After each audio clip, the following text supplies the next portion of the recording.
Hello student, ये class DRT first year के लिए है जिसमें अपना सब्जेक्ट है रेडियोग्राफी फर्स्ट पोजीशनिंग। आज का अपना टॉपिक है अपर एक्सट्रीमिटी, यानी अपर एक्सट्रीमिटी में अपने क्या क्या पढ़ते हैं। Hand, elbow, wrist joint, four arm, radius अनला यानी आर्म, ये सारे अपने क्या है उसमें शोल्डर जॉइंट, ये सारे अपने अपर एक्सट्रीमिटी में आते हैं। अपर एक्सट्रीमिटी मतलब शोल्डर जॉइंट से लेके आगे फ्लेंजेस तक सारे अपर एक्सट्रीमिटी में अपने आएंगे। तो अपने सबसे पहले स्टार्ट करेंगे हैंड से। हैंड के व्यू पढ़ने अपने स्टार्ट करेंगे।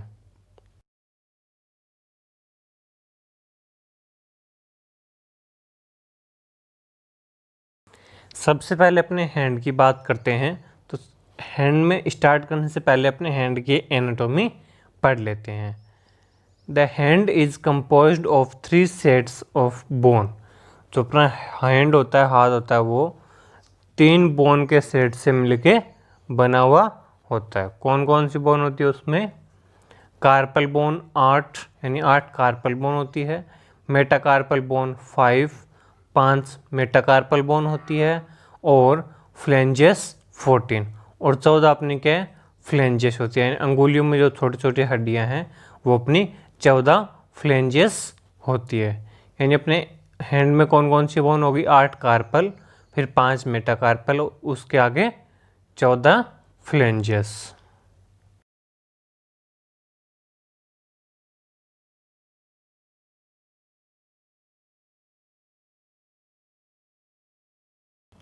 यहाँ अपने को एक हैंड का एनाटॉमी की यानी हैंड के बोन्स की इमेज दिखाई गई है, जिसके अंदर अपना हैंड एंड रिस्ट जॉइंट दिखाया गया है।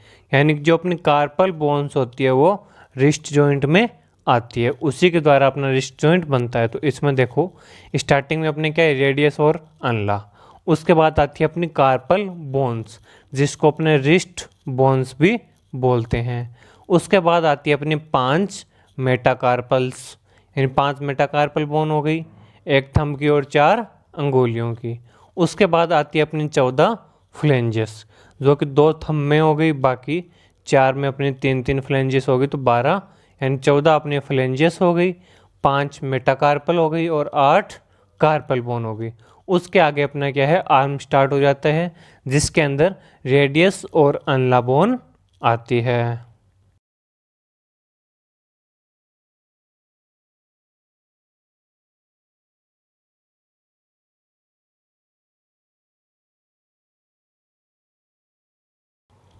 अब अपने हैंड का व्यू स्टार्ट करते हैं। सबसे पहला व्यू है अपना हैंड में पीए व्यू। अपने हैंड का एपी व्यू बहुत कम और रेयर चांस में किया जाता है, क्योंकि अपनी जो पीए पोजीशन है वो कंफर्टेबल पोजीशन होती है। एपी में रखेंगे तो वो पेशेंट की कंफर्टेबल पोजीशन नहीं होगी, इसलिए हैंड का ज़्यादातर पीए व्यू ही नॉर्मल व्यू किया जाता है। इसके इंडिकेशन की बात करें तो इसका इंडिकेशन होगा to see the fracture and dislocation of metacarpals and any pathological condition. यानी जो अपने मेटाकार्पल्स होती है मेनली उसी के लिए अपने हैंड का व्यू किया जाता है। तो कोई भी फ्रैक्चर या डिसलोकेशन हो गया है मेटाकार्पल्स बोन में, या कोई पैथोलॉजी कंडीशन हो गई है, उस कान अपने क्या है?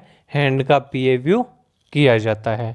फ्लेंजेस के लिए अपने क्या आगे अलग व्यू आ जाएंगे, और नीचे अपनी क्या है? रिस्ट जॉइंट की जो कार्पल बोन्स हैं उनके भी अलग व्यू आ जाएंगे। तो ये जो हैंड का पीए व्यू होता है मेनली मेटाकार्पल्स बोन के लिए ही किया जाता है। इसमें अपने कैसेट साइज़ की बात करें तो कैसेट साइज़ इसमें रहता है अपना 8-10, यानी 8-10 के कैसेट में आराम से अपने हैंड का व्यू हो जाता है। इसमें अपने 12-15 या 14-17 की कैसेट में भी व्यू ले सकते हैं, जिसमें अपने क्या है? एक साइड लेड की प्लेट लगा के एक साइड हैंड का पीए व्यू ले लेंगे और दूसरी साइड हैंड का लेटरल व्यू ले लेंगे। इस प्रकार से क्या है? बड़ी कैसेट के अंदर 2 एक्सपोजर किए जा सकते हैं। नहीं तो अपनी 8-10 की कैसेट में या 10-12 की कैसेट में हैंड का व्यू आराम से आ जाता है।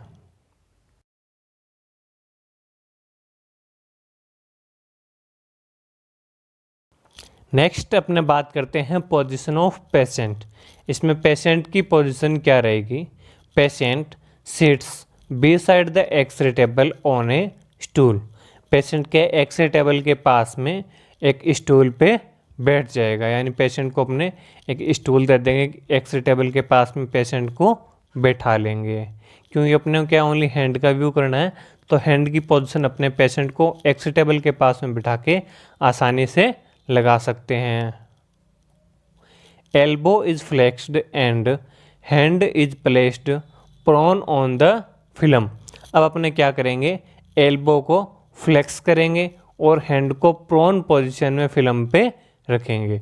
यानी अपने एक्सरे टेबल के पास में स्टूल पर बैठे हुए हैं और अब अपने हाथ को क्या करेंगे? एक्सरे टेबल पर रखेंगे। उसके बाद उसको एल्बो को फ्लेक्स करेंगे और अपने हाथ को प्रोन पोजीशन में फिल्म पे रख देंगे। Palm is contact with the film. जो अपनी पाम होती है, हथेली होती है पूरी, ये पूरी फिल्म के कांटेक्ट में रहनी चाहिए। तभी अपनी क्या, जिस चीज़ का अपने का व्यू लेना वो कैसेट के टच में होनी चाहिए। अपने क्या हैंड का ले रहे हैं, तो अपना पूरा हैंड यानी कि पूरी पाम कैसेट के टच में रहनी चाहिए। Send the finger are slightly separated. अब अपने क्या करेंगे? जो अपने 500 फिंगर्स होती है उनको अलग अलग सेपरेट कर देंगे ताकि वो एक दूसरे के अंदर मिक्स ना हो और अपने को सभी बोन्स की, सभी फ्लेंजेस की अलग अलग इमेज प्राप्त हो जाए। इसलिए अपने सभी अंगुलियों को अलग अलग सेपरेट कर दिया जाता है।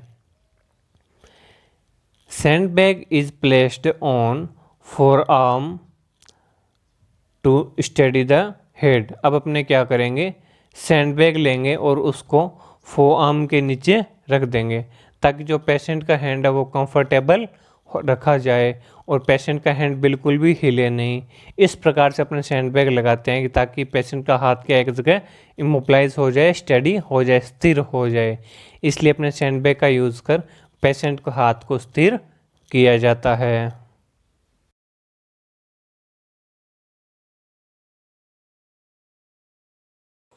फिर अपने बात करते हैं पोजीशन ऑफ कैसेट। कैसेट की पोजीशन कहाँ रहेंगे? कैसेट को किस प्रकार से अपने लगाएंगे? The cassette is placed on the X-ray table and under the palm. Cassette को अपने कहाँ रखेंगे? एक्सरे टेबल के ऊपर रखेंगे और जो अपना हाथ होगा, अपनी पाम होगी, उसके बिल्कुल नीचे रखा जाएगा। यानी जो अपनी पाम है वो कैसेट के सेंटर पॉइंट में आनी चाहिए। नेक्स्ट अपने बात करते हैं सेंटरिंग की। सेंटरिंग कहाँ की जाएगी? Central ray over the third metacarpal at right angle to the film. मैंने आपको बताया था जो हैंड का नॉर्मली व्यू होता है, पीए व्यू, वो किस लिए किया जाता है? मेटाकार्पल्स के लिए।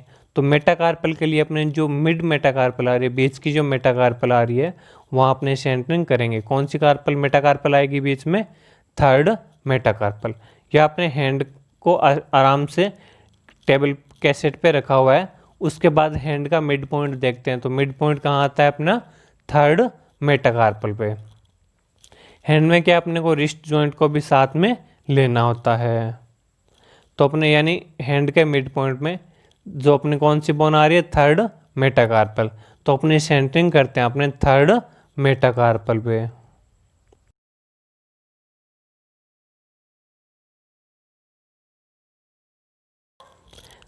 देखो इसमें अपने को एक इमेज दिखा रखी है जिसमें हैंड का पीए व्यू किया जा रहा है। तो हैंड का पीए व्यू करने के लिए क्या किया हुआ है? हैंड को पेशेंट टेबल के पास में बैठा हुआ है और अपने हैंड को उसने कैसेट पे प्रोन पोजीशन में रख रखा है। फिर सभी अंगुलियों को अलग अलग कर दिया गया, यानी सेपरेट कर दिया गया है और हैंड को एक जगह फिक्स कर दिया गया। अब हैंड की पोजीशन की सेंटरिंग कहाँ की हुई है? बिल्कुल हैंड के बीच में, एंड थर्ड मेटाकार्पल पे इसकी सेंटरिंग की जाती है। ये अपने इस प्रकार से पेशेंट का व्यू, जो हैंड का पीए व्यू है, वो इस प्रकार से लिया जाता है।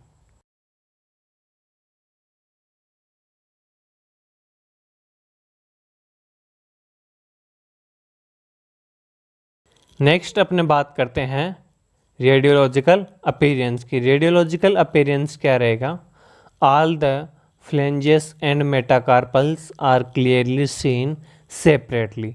अपने को सभी फ्लेंजेस और मेटाकार्पल्स सेपरेट और क्लियरली सीन होती है, क्योंकि अपन ने क्या किया था, सभी अंगुलियों को फ्लेंजेस को सेपरेट किया था। तो अपने को जो इमेज है वो भी क्लियर और सेपरेट प्राप्त होती है। यानी इसमें पे फ्लेंजेस और मेटाकार्पल्स क्लियरली सीन हो गई। और the shadow of soft tissue and carpals is well seen. और हाथ के सॉफ्ट टिश्यूज की शेडो और कार्पल बोन भी अपने को जहाँ तक सीन होती है। ये अपना जो रेडियोलॉजिकल अपीयरेंस हो गया, मेनली अपन को क्या है, मेटाकार्पल्स बोन देखनी है और वो अपने को सेपरेट और क्लियरली सीन हो जाती है।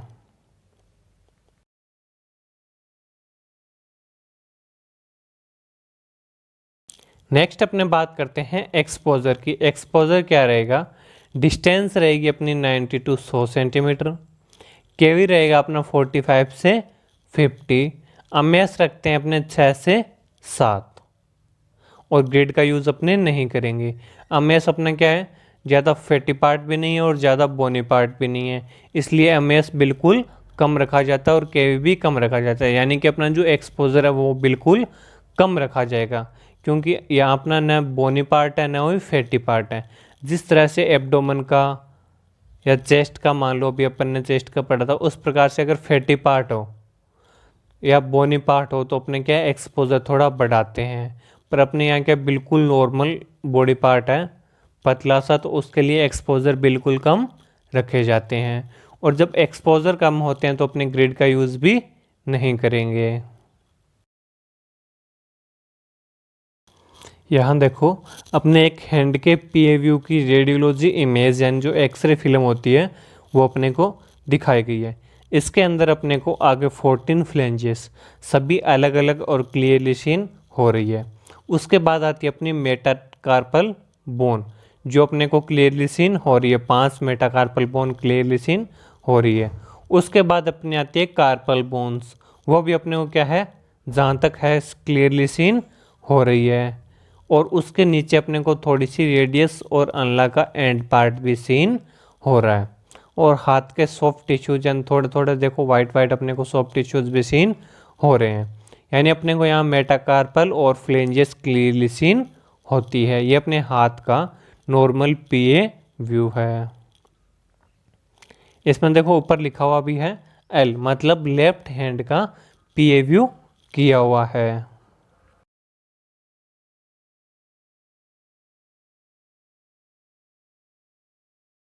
उसके बाद अपने नेक्स्ट व्यू स्टार्ट करते हैं, वो अपना पीए बोथ हैंड व्यू। ये अपन ने क्या एक हाथ का पीए व्यू किया था, अभी अपने पीए व्यू पढ़ेंगे बोथ हैंड, यानी दोनों हाथों का एक साथ में पीए व्यू करना।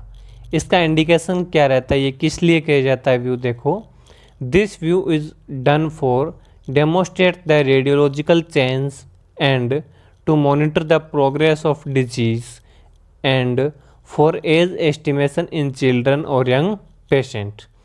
ये जो both hand P A view, दोनों हाथों का पी ए व्यू किस लिए किया जाता है, कोई भी रेडियोलॉजिकल चेंज आ रहा है अगर पेशेंट में, यानी हाथ में उसके कोई भी रेडियोलॉजिकल चेंज आ रहा है, अगर उसकी बोन बढ़ रही है, उसके अंदर कोई बोन की एबनॉर्मल ग्रोथ हो रही है या बोन टेढ़ी मेढ़ी जा रही है, तो उसके लिए अपने क्या दोनों हाथों का एक साथ व्यू करते हैं, जिसमें कंपैरिजन हो जाता है कि ये बोन कैसे जानी चाहिए थी जो हाथ अपना सही है और किस प्रकार से इसमें रेडियोलॉजिकल चेंज आ रहा है।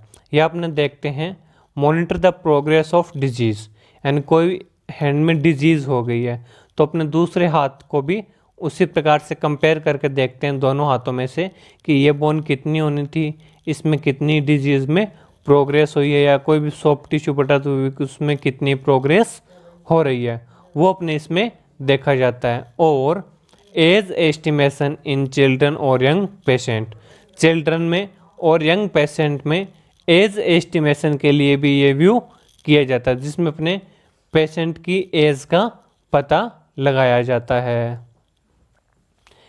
PA view of both hand should be taken on a single film using a single exposure। जो हैंड का पीए व्यू है वो एक सिंगल फिल्म में लिया जाता है। दोनों हैंड का अपने पीए व्यू कर रहे हैं, वो एक सिंगल फिल्म में लिया जाएगा और सिंगल एक्सपोजर में लिया जाएगा। मैंने आपको एक कैसेट में 2 व्यू लेने बताए थे कि अपने एक साइड में लेड प्लेट रखते हैं और हाथ का एक साइड में पीए व्यू कर लिया, एक साइड में लेटरल व्यू कर लिया। पर इसमें ऐसा नहीं होगा, इसमें दोनों हाथों का एक साथ ही व्यू किया जाएगा, यानी दोनों हाथों का एक ही फिल्म में और एक ही एक्सपोजर में व्यू किया जाता है।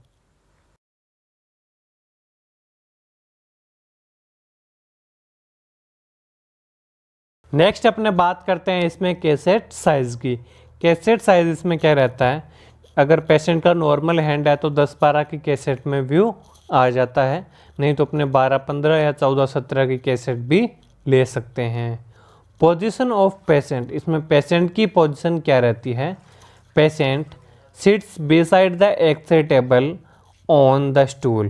पेशेंट क्या है, वैसे ही टेबल के साइड में बैठेगा एक स्टूल पर, और patient hand is placed both hand on the prone position on the film and palm is contact with the film.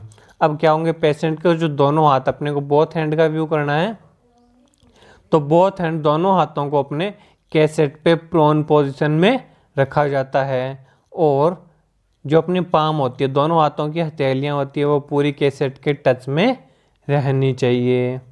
The finger are slightly separated.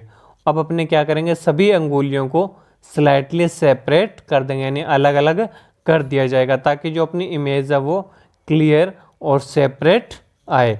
इसलिए यानी अपने दोनों हाथों क्या किया, अपन ने कैसेट पे प्रोन पोजीशन में रखा और उसके बाद सभी अंगुलियों को अलग अलग कर दिया।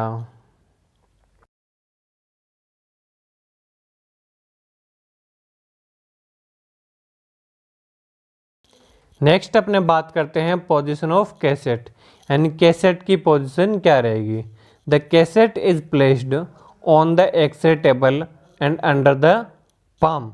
जो अपनी कैसेट है वो एक्स-रे टेबल के ऊपर और अपने दोनों हथेलियों के नीचे इस प्रकार से रखी जाती है कि उसे में अपनी दोनों हथेलियाँ पूरी इंक्लूड हो जाए और कहीं से इमेज कटे नहीं।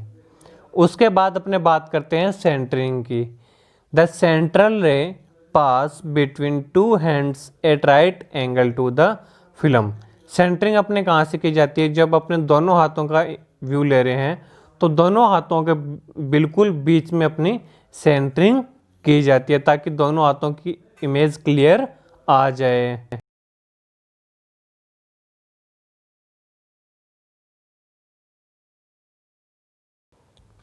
नेक्स्ट अपने बात करते हैं रेडियोलॉजिकल अपीयरेंस की, यानी इसमें अपने को रेडियोलॉजिकल अपीयरेंस में क्या, यानी इमेज में क्या दिखाई देगा। All the phalanges and metacarpals are seen separately.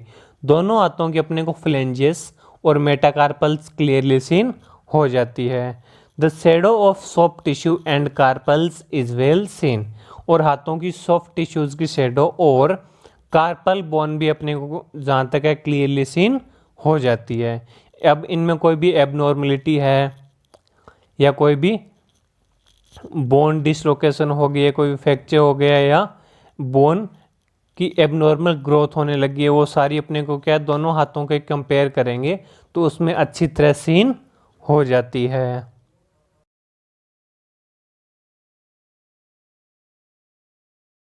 Next बात करते हैं अपने एक्सपोजर की। एक्सपोजर क्या रखा जाएगा, इसमें डिस्टेंस रहेगी अपने 90 to 100 सेंटीमीटर, केवी रहेंगे अपने 45 से 50, और एमएस इसमें क्या है अपने 6 से 8 रखेंगे और ग्रिड का यूज़ नहीं करेंगे। मैंने आपको बताया था कि इसमें ज़्यादा फैटी पार्ट या बोनी पार्ट नहीं होता है, इसलिए एक्सपोजर कम रखे जाते हैं। तो एक्सपोजर कम होते हैं तो अपने ग्रिड का यूज़ भी नहीं किया जाता है।